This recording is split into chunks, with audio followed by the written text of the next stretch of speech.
सैनिक समाचार में आपका हार्दिक स्वागत है। सबसे पहले बात करते हैं रोज की तरह हेडलाइंस की। हेडलाइंस में आज दो मैं आपको लेटर दिखाऊंगा जो आपके फायदे के लिए, और सबसे बड़ी बात करूंगा क्या अब सैनिक यानी जेसीयू और जवान सुप्रीम कोर्ट के सारे हैं, और दूसरी बात करूंगा कि जेसीयू और ऑनरी रैंक को नहीं मिलने वाला है कुछ भी, और बात करूंगा कि दो मांगे सरकार से है कि जवानों के आश्रित बच्चों को मिले पेंशन, और जो डीएसपी अकाउंट है उसको पेंशनर्स को पूरा फायदा मिले और उनकी पासबुक में हो एंट्री। खबर करते विस्तार से। सबसे पहले बात करूंगा दोस्तों, मैंने कहा था कि जेसीयू जवान अब सुप्रीम कोर्ट के भरोसे रह गए। क्या उनको सरकार अब कुछ देना नहीं चाहती है? हर बार लेने के लिए उन्हें कोर्ट के चक्कर काटने पड़ते हैं, आखिर ऐसा क्यों? बात मैं कह रहा हूं, आज है फैसले का दिन, यानी आज है 9 जनवरी, और इसमें क्या फैसला आएगा पहले इन सब चीजों के लिए आप प्लीज 1 मिनट मुझे ध्यान से सुनना। यानी आज 9 तारीख है, इस पर फैसले 2 आने हैं।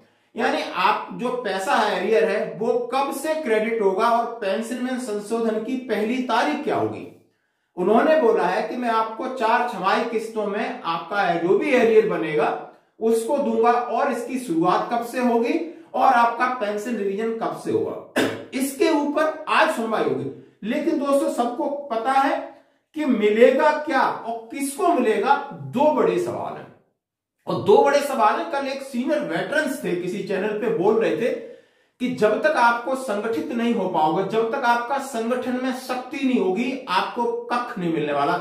जो ऊपर है उन्हें मिल जाएगा और आपको गोलमोल कर देंगे। अब बात मैं करूंगा मिलेगा क्या और किसको मिलेगा। सबसे पहले बड़ा सवाल हो रहा है, क्या इससे किसी को कोई फायदा होने वाला है? जो गवर्नमेंट ने ये लेटर इशू किया है, जारी किया, इस लेटर से किसी का भला हो रहा है? हाँ जी, भला हो रहा है। तो सीधा सीधा दिख रहा है कि हमारे अधिकारियों को भला हो रहा है, और लेकिन जेसीयू जवान को बिल्कुल भला नहीं हो रहा है। जवान को थोड़ा बहुत हो रहा है, जेसीयू तो भूल जाए। और जेसीयू कब तक भूल जाए, सवाल ये है इसमें कि जेसीयू यानी 2024 जुलाई में भी होगा, मुझे भी अफेक्टेड है, कुछ नहीं मिलेगा। क्योंकि इस तरह की पॉलिसी ये प्री प्लान्ड पॉलिसी है कि यानी 2018 को यदि आप बेस ईयर मानते हो, मिनिमम मैक्सिमम का एवरेज करते हो, तो कुछ भी नहीं मिलने वाला है। हम सभी जानते हैं, चाहे वो नायब सूबेदार है, सूबेदार मेजर है, हो सकता है सूबेदार मेजर को थोड़ा बहुत फर्क पड़े, ऑनरी लेफ्टिनेंट, ऑनरी कैप्टन को तो बिल्कुल भी अभी नहीं, आगे 10, 15, 20 साल भी कोई फर्क नहीं पड़ने वाला है। और दूसरी बात कहा गया है इसमें, जो सीधा सीधा लिखा है कि प्रीमियचल वालों को नहीं मिलेगा, जो मेडिकल वॉलंटियर्स वाले आए उनको नहीं मिलेगा, तो फिर मिलेगा किसको? किसी को नहीं मिलेगा। यानी ये ओआरओपी पर इतने दिनों का मंथन, इतने दिनों की जद्दोजहद, इतना संगठन जंतर मंतर पर सर्दी गर्मी बारिश में खड़ा रहा, इतने सारे मूवमेंट हुए, लेकिन सरकार के ऊपर कोई असर नहीं पड़ा, बेअसर रही।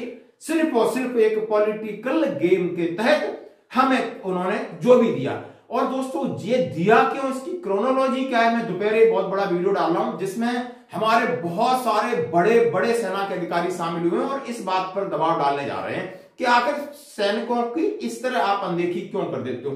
कहीं भी ये था कि आपको मिलेगा, कि आप समझ चुके होंगे।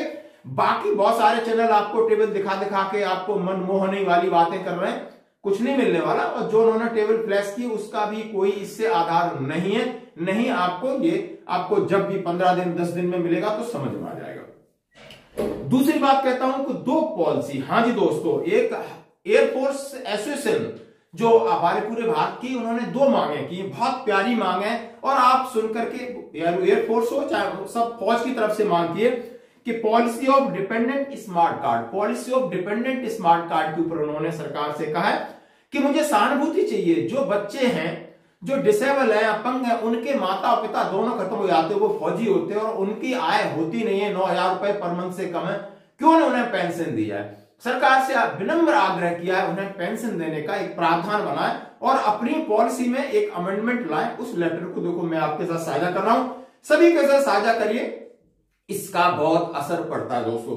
दूसरी बात का endorsement of passbook on DSP account, यानी जो भी हमारे पेंशनर्स हैं, उन्होंने कहा है कि जो एक मेमोरेंडम, जो एमओयू आप करार बनता है बैंकों के साथ, और कोई भी बैंक है उनको ये निर्देशित करें आप कि जो भी पेंशनर्स हैं उनका अकाउंट है उसको डीएसपी अकाउंट में कन्वर्ट करें, और एंडोर्समेंट करें, उनकी पासबुक में लिखें कि डीएसपी अकाउंट, उसकी स्टैंप मारें, और जो भी सुविधाएं हैं डीएसपी अकाउंट के तहत वो एंडोर्स करें, लिखें उसमें कि ये आपको सुविधाएं मिलने वाली हैं। ताकि आसानी से जो भी पेंशनर्स हैं, फौज के हैं, एयरफोर्स के, नेवी, उन्हें पता चले कि हमें ये सुविधा है, तो हमें इन सुविधाओं का लाभ कैसे उठाएंगे। और ये बहुत बड़े दो उन्होंने एयरफोर्स एसोसिएशन ने मांगे की हैं और इसका ऊपर यथाचित गवर्नमेंट के पास चला गया। इसके ऊपर आपको कोई ना कोई निर्णय मिलेगा। आज की खबर में इतना ही, बने रहिए हमारे साथ।